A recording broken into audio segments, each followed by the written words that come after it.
Il 28 aprile, sa Die de sa Sardegna, è la festa del popolo sardo. La festa ricorda l'insurrezione del 1794, quando i sardi cacciarono dall'isola i governanti piemontesi arroganti e prepotenti.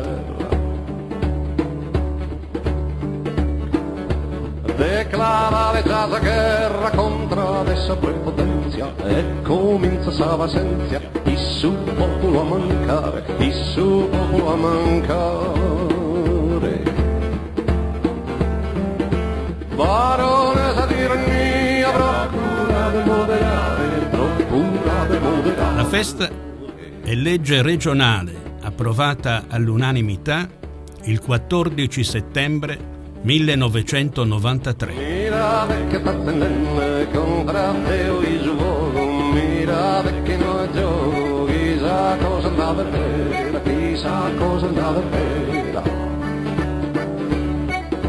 Il Comitato Pro sa Die de sa Sardegna, costituito tra numerose importanti associazioni culturali, ha sempre celebrato questa ricorrenza, sia con affollate assemblee nel Palazzo Viceregio, sia partecipando alla messa solenne in cattedrale.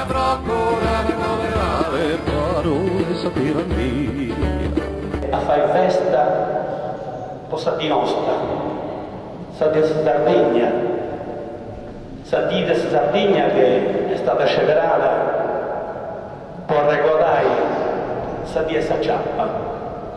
Dispotismo, guerra egoismo, guerra oppresores, justos tirannos minores, es preciso humiliar, es preciso humiliar. Baronessa di tirannia, procura di moderare. Non è solo ricordo del passato rivoluzionario, ma impegno ad affrontare e risolvere i problemi del presente.